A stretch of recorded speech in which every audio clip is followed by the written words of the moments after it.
Olá, meu nome é Paulo Cogos. Eu tô fazendo esse vídeo rapidamente porque tem um site aí que eu não vou citar o nome, um sitezinho de esquerda que pensa que é libertário, que fica escrevendo: o machismo faz os países ficarem pobres. O machismo começou o mimimi. Sabe aqueles esquerdistas que descobriram que o livre mercado funciona? São eles. Left Libertarian, a pior raça que tem. Os caras muito nóia mesmo. Deve fumar muita maconha pra escrever aquele lixo de texto. O cara que escreveu esse lixo de texto, que é um left libertarian lá, deve ser muito nóia de maconha pra escrever aquilo. Bom, é simples. Basicamente, vamos supor que fosse verdade que o machismo, a discriminação contra as mulheres, fizesse com que elas fossem excluídas do mercado de trabalho, estivessem todas desempregadas e elas pudessem ter um potencial produtivo enorme, mas ninguém valoriza isso. Simples.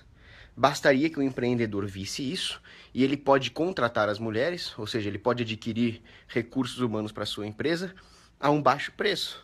Bom dia, Felipe. Pronto. Ele já tem aí um ganho de arbitragem.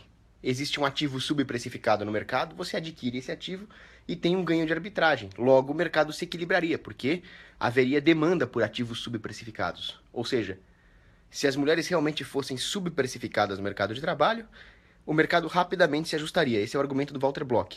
É claro que pode haver viés de informação. Pode ser que nenhum empreendedor enxergou isso antes. Agora, então você precisa transmitir um sinal na economia de que as mulheres têm sim potencial produtivo, elas podem sim ser empregadas e que elas realmente são um ativo subprecificado e não precificado certo. Como é que você faz isso? Como você faz isso, eu não sei. Eu sei como você não faz isso. Você não faz isso fazendo política pública, porque se houver política pública para incluir as mulheres no mercado de trabalho, você está transmitindo o sinal contrário. Você está transmitindo o sinal de que elas são tão incapazes que elas precisam da ajuda dos homens do governo para inseri-las no mercado de trabalho. Esse é o sinal contrário. Isso sim vai gerar um viés. Isso sim vai fazer com que elas sejam subprecificadas. Agora, existem outras coisas a serem consideradas. Primeiro, licença maternidade. Problema de assédio, a orgia jurídica do assédio. Quando você contrata uma mulher, você tem o risco de ela te processar por assédio. Quando você contrata uma mulher, você tem todos os riscos trabalhistas do fato dela engravidar. É óbvio que isso vai diminuir o valor dela como ativo, como mão de obra. Isso vai fazer com que o preço dela, real, caia. Tinha que acabar com essas porcaria de legislação trabalhista. Pera aí que eu já volto aqui, pera aí. Tinha um barulho aqui. Nessas horas eu queria ter uma K-47. Se ouve um barulho dentro de casa, meu, você tem que ter uma K. Bom, voltando à questão do mercado de trabalho. Agora, tem uma coisa que ninguém considera, por exemplo. A licença maternidade é uma aberração da natureza. Porque aqueles que defendem a licença maternidade vêm com aquela desculpa de que a mulher tem que passar mais tempo com o filho. Mas eles esquecem de uma coisa. Numa sociedade, as coisas não se resumem ao trabalho nas empresas. Isso é um pensamento materialista. A vocação do lar, a vocação familiar é tão ou mais importante, eu diria que é mais importante, do que trabalhar numa empresa. E isso é uma vocação feminina. Seu machista, filha da p... Isto é uma vocação feminina e é uma belíssima vocação, superior até ao trabalho nas empresas. Estou dizendo que a vocação feminina é superior e vocês estão me chamando de machista. Sacanagem isso. As feministas estão desvalorizando as virtudes femininas. E eu não estou falando que toda mulher tem que ser dona de casa e tem que ser mãe. É claro que tem aquelas que têm vocação para o mercado de trabalho. Eu estou falando que, em geral, esta é uma vocação feminina que as feministas desprezam. E a licença maternidade, ela causa um dano nisso. Porque ela subsidia que a mulher que tem vocação para ser mãe, para ser dona de casa, vá para o mercado de trabalho. Quem paga a conta? O empresário. Então a mulher que deveria tirar um tempo, tirar alguns anos para se dedicar à vocação maternal, ela vai para o mercado de trabalho e aí ela consegue a licença mesmo. Aí, em vez de ficar com o filho, ela vai fazer bico. Ou então ela fica um ano com o filho, depois de um ano tá nem aí mais pro filho, volta pra empresa, se estressa, ou seja, destrói a família.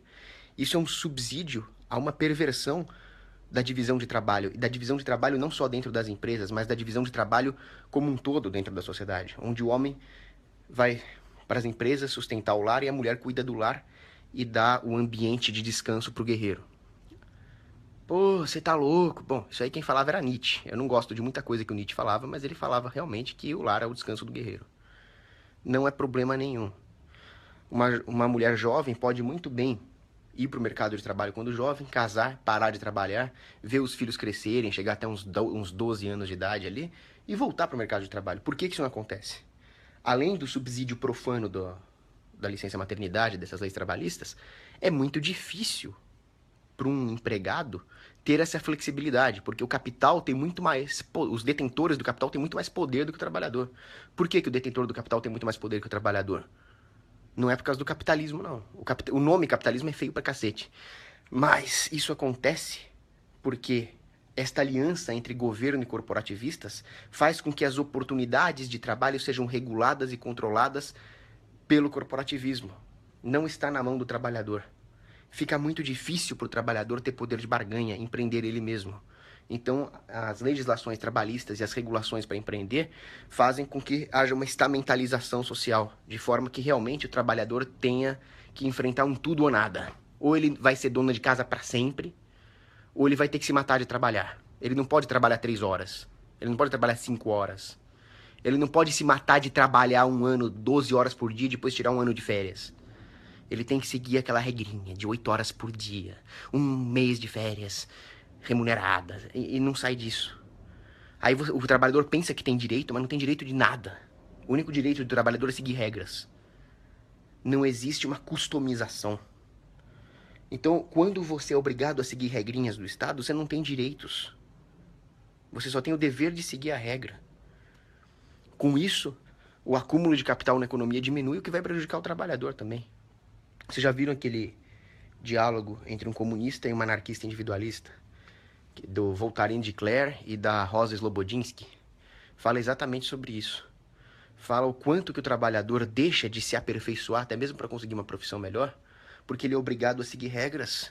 E ele só é obrigado a seguir regras devido à assimetria de poder dos capitalistas.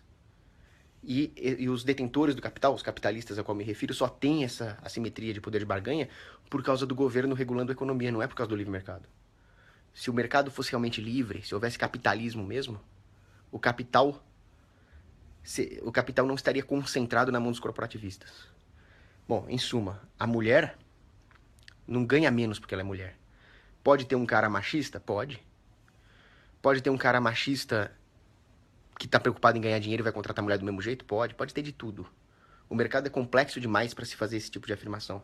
Mas como economistas nós podemos afirmar peremptoriamente: as mulheres estão subprecificadas por causa de legislação trabalhista, por causa da orgia jurídica, qualquer coisinha é assédio, isso é um risco e o risco entra no cálculo dos custos. E a mulher está desvalorizada na sua maior vocação, que é o lar, a família e a maternidade.